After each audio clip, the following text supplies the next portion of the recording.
Let's continue this idea of the wisdom of God engarbing itself within all of creation. So then the wisdom of God lies within each and every one of you. God loves this world and loves the choices that people are given in this world. If we believe that God has planned everything out and that everything is by divine providence, then there are reasons for everything. However, we may not be able to understand the reasons for all of those things. I cannot understand the reasons for your pain. I will not try to explain why you're having that pain unless I was told by God that I'm supposed to tell you. But I will never offer a reason for someone's pain, because even if I knew for sure the reason for the pain, the other person would probably not be able to accept it. On certain occasions, if a person wants to know what they can do to change their fortune or to change their life, then the person should be directed to change the way they do the mitzvahs. I have no more insight in this than anyone else.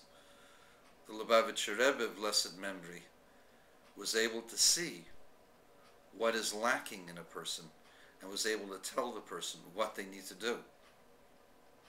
We can only learn from the guidelines that the Rebbe has given us and give suggestions to people with the understanding that the most important element in all of this is their own choices, their own freedom of choice to do good things. And that a person who wants a greater blessing must increase their activities in fulfilling the Torah, fulfilling God's commandments. And this gets me to the question as to how to deal with the punishments mentioned in the Bible. The punishments in some of the episodes seem to be extreme. The flood. What exactly did people do differently than they're doing today, for which all of mankind was wiped out?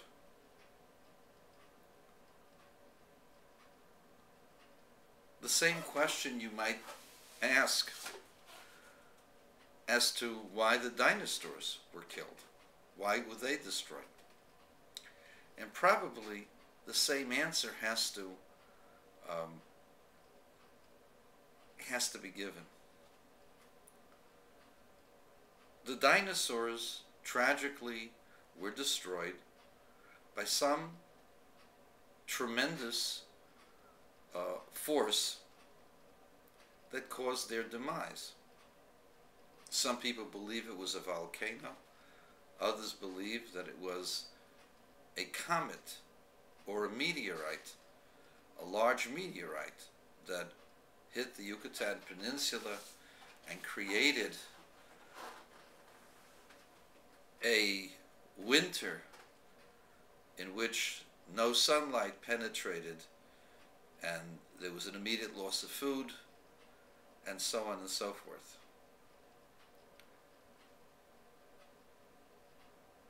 And most of the creatures of the world died. But why would God have caused this to happen? If you believe in randomness, you just say, well, those are things that happen. Randomly things happen and they destroy all life. But I believe if you are a thoughtful person, you see how everything in the world is directed toward life, and you understand that God must have had something in mind when God created the world, making it exactly the way it is. I mean, there's so many different themes underlying the background for the cosmos as they are, for the solar system as we have it, for the Earth to be the kind of planet that can sustain life, etc., etc. Realize all these subplots indicate that there was planning, that things didn't just happen haphazardly.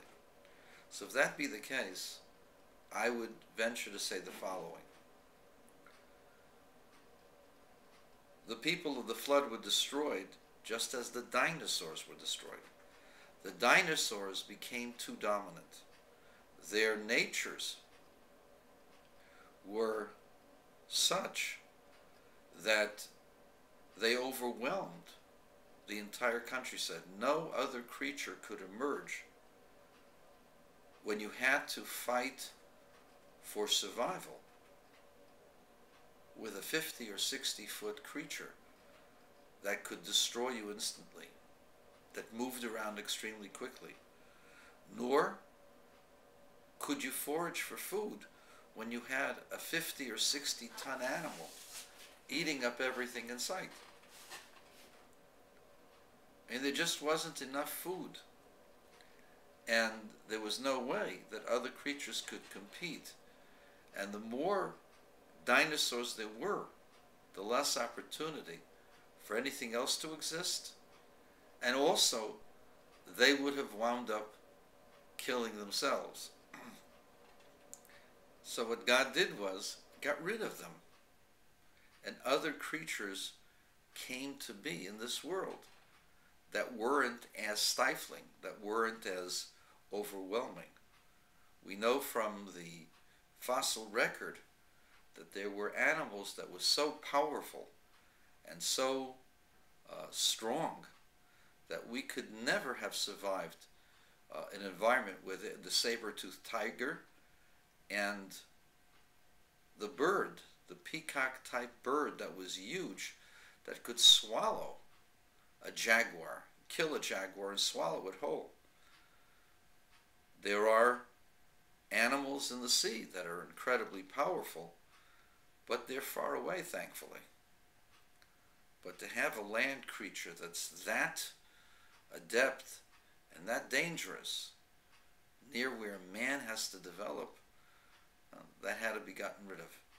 And so God caused those creatures that would not allow for the development of man to become extinct. In a similar way, during the generation of the flood, there became a dominant family hierarchy of people who pillaged and controlled other people. They conceivably dominated the people, making them slaves, making them totally submissive to them, and they were such physical specimens that no one could compete with them. And so they had to be gotten rid of. That kind of person was absolutely there. Well, what about the other people who were submissive? What about them? Perhaps